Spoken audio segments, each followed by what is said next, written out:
Hello, I'm Rajan Gupta from customer service. How may I be of assistance? Oh, no, you have to call Miss Trader, the one with the purple headdress. Yes, she will help you sell those things. Those two things or one, depends.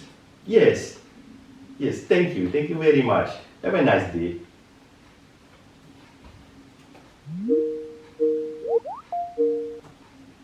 Hello, I am Rajan Gupta from customer service. How may I be of assistance? Oh, yes, you have to call Mr. Rajaman Singh. Yes, he will help you with the upgrades on your buildings. And if you're lucky, he will even give you one money for free. Yes, have a nice day.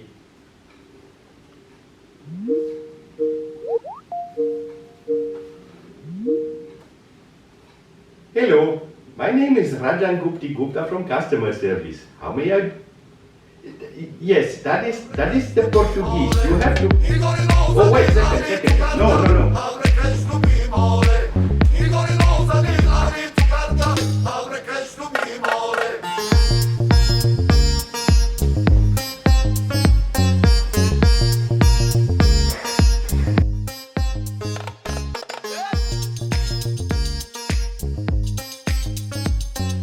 Hello and welcome to the very exciting world of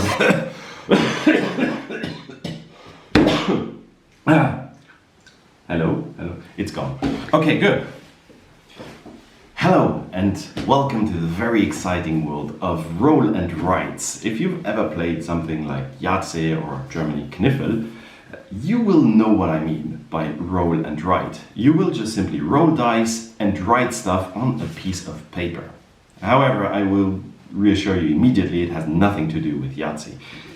It's way better, way more interesting, and there are way more possibilities and complex interactions that you can do with, specifically in this case, here, Rajas of the Ganges, the dice game.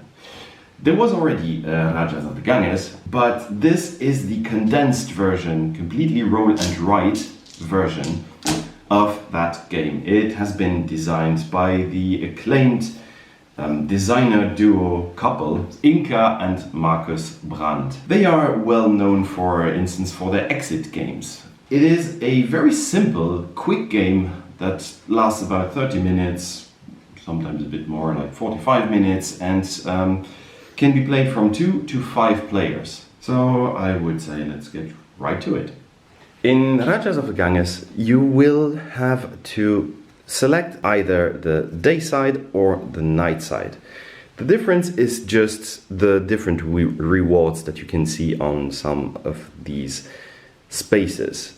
So in essence, the game works the same, just you will have to rethink your strategy depending on which type of paper that you're playing.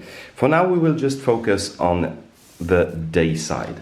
In this game, all you will have to do is to choose dice and use whatever is on them to work on your piece of paper. You will have to gain the most victory points, depicted by the peacock symbol, as well as the most money, depicted by those coin symbols. Wherever they will then intersect, as you can see here, because you will have to fill in the coins from the right, while you will have to fill in the victory points from the left.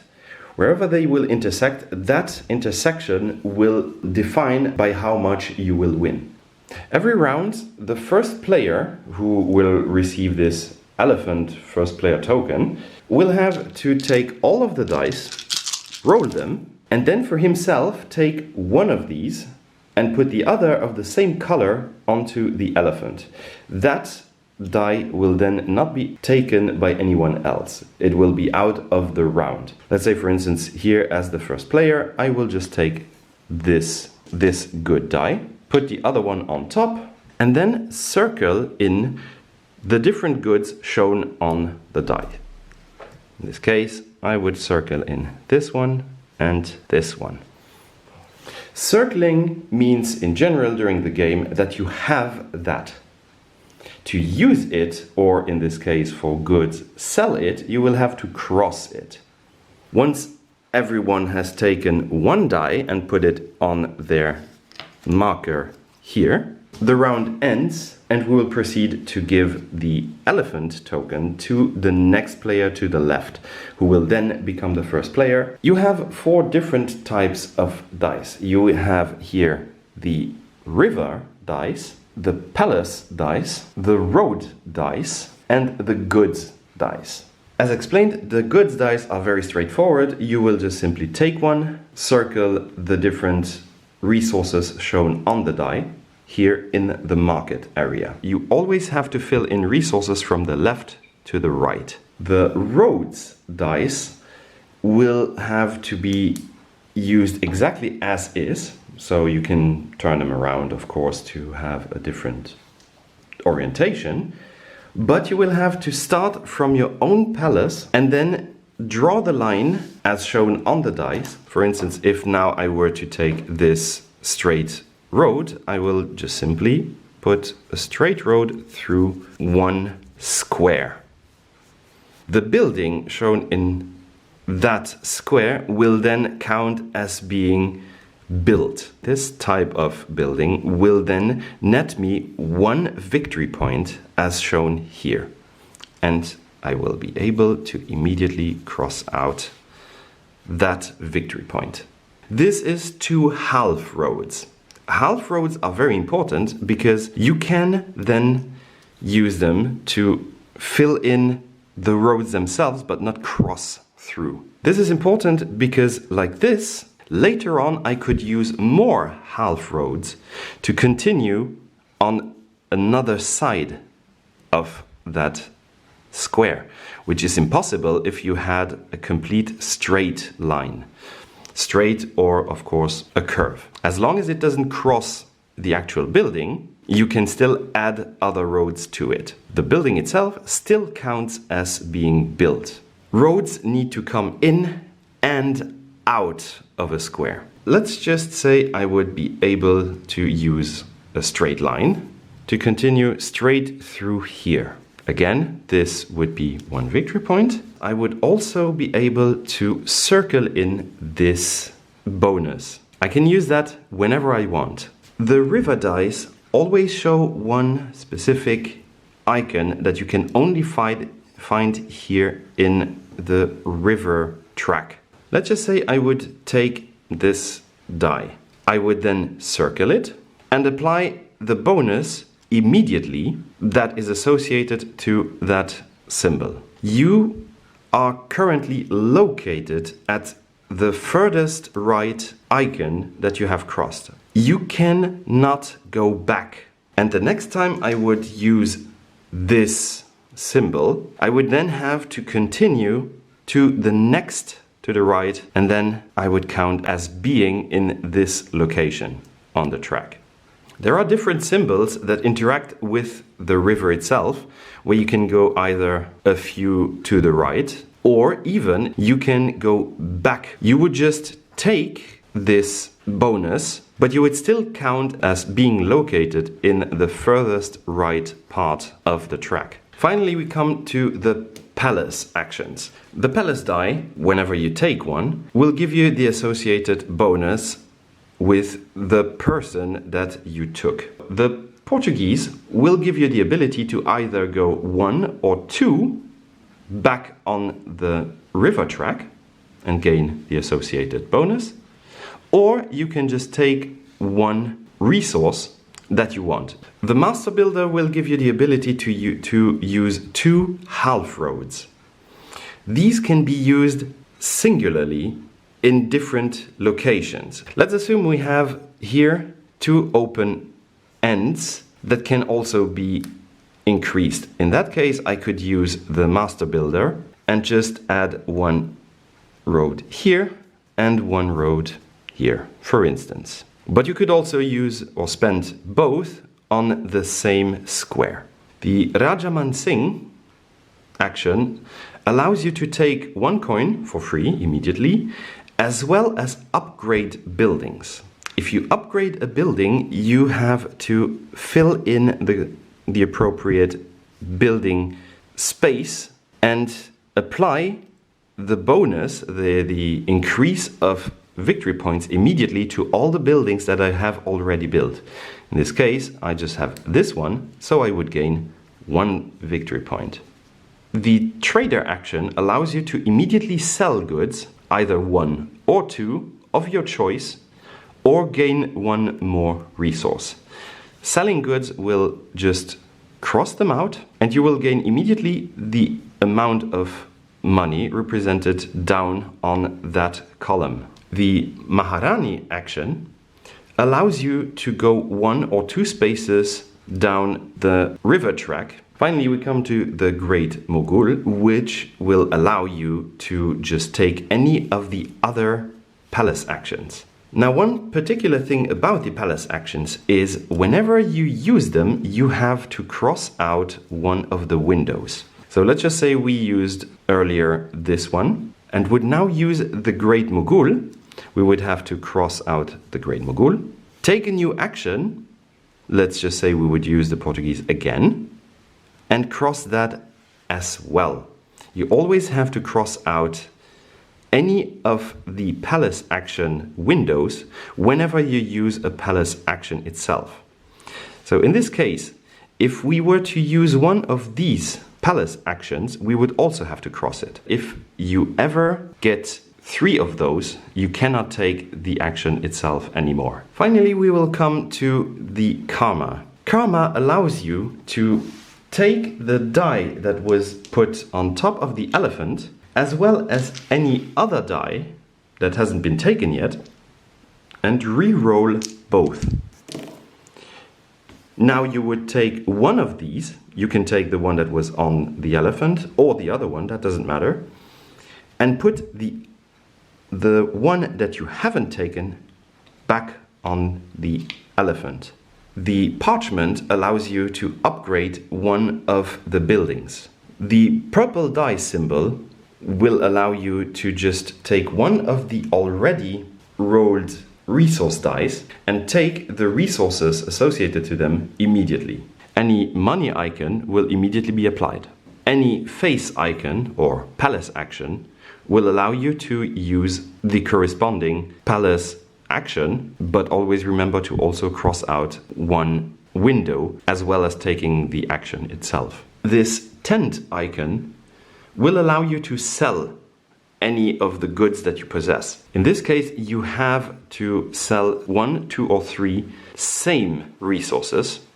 And in this case, they have to be different. If it is not specified, as in this case here or for the trader, you can choose yourself which one you want. This symbol allows you to take any of the palace actions without having to cross out the mogul. But still, the one action that you took will have to be crossed out. On specific places on the board, you will have bonuses that you can get by just filling out the corresponding spaces. For instance, here, this action would be earned as soon as the 3 windows above are crossed out. So right now, we wouldn't have it.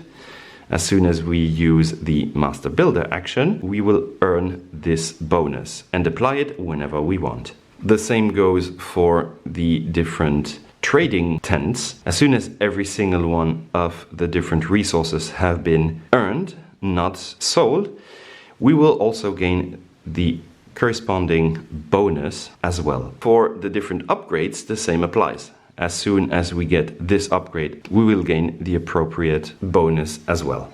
The end of the game will be triggered as soon as any player has an intersection between the money they earned and the victory points they earned. So let's just say now I would earn 3 more victory points. This means the game will end this round. As soon as everyone has finished their turn, the game will end.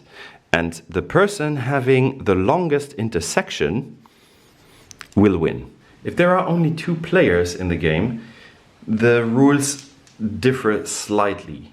You will have to turn over your tile, so you have 2 spaces. The first player will roll a dice. As if you have more players, you will still take one, put the other one on top. Then the second player would take his die. And instead of immediately going to the next round, you would still take a second die. And the second player would also take his second die. Then only you would pass on the first player, elephant. And the next round would begin. We set up a two-player game, so we will play. We are only two here. Yeah, exactly. So we will play with the two-player variant. We will still play with the sun side, and well, who wants to start? Me. Then you start. This one. This one goes there. 1 point. And then I will cross. For me, it's fine. The two. So plus 1 update. Buildings. Okay, yeah. Great. This is great. This is great. Yep. Okay. Those two resources. Okay, then I will still take that one. So I have 2. That's it. Okay, I will take the other one. Don't copy me. Yeah, well, I need stuff. Okay, so 1 victory point for me. Okay, then my elephant.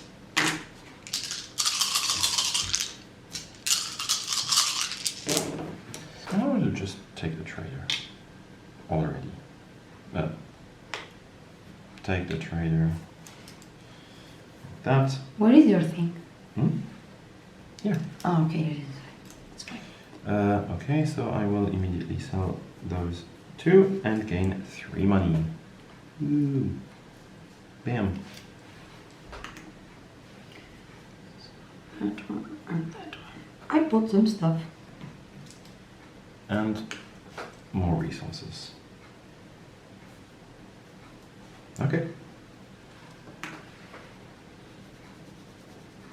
So 1. And I receive this one, so I can... And you immediately use it, yeah. Of course. Okay. But that means that I can use it even verticals, right? Of course. Any orientation you want. But here I don't care, I will just use it here. And 1 point more. Okay.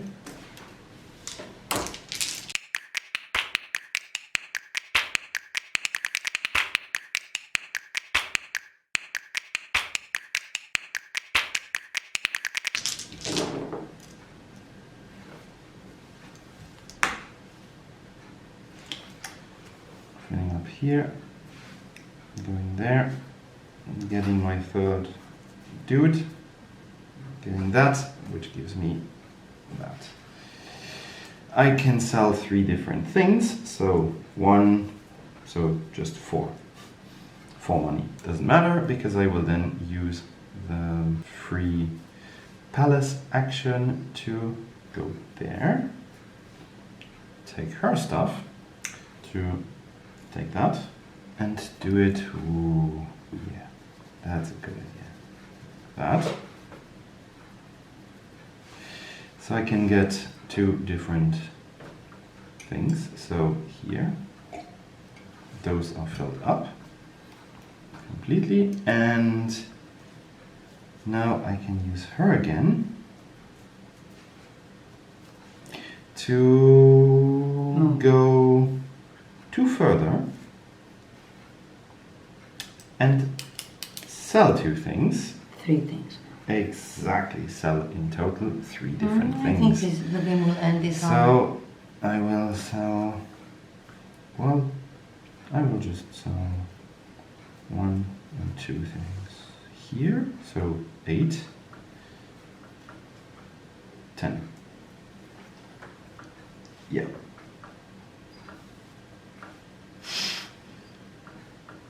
Yes, I have a half for now. Okay. So my round. Anyways, I won. Yeah, you won. You won. Big deal. Big whoop. Bye. Goodbye. Well, as far as roll and write games go, this is pretty solid. I mean, it's very affordable, like 15, 20 euros or something like that. It's pretty simple in terms of gameplay. In the end, it's really just you roll dice, you take one, and you apply it to your board state. And it's quick, it's fast, it's entertaining, and it's pretty thinky. It's relatively complex in terms of games and rules in general, but it's still something that is quickly picked up, and after that you will just continue to play. We had evenings where we just played that for, I don't know, a few hours, and even then just one game is about half an hour. It's really quick, simple, and it's really a good addition to any board gamer's collection. It's fun. It's really fun.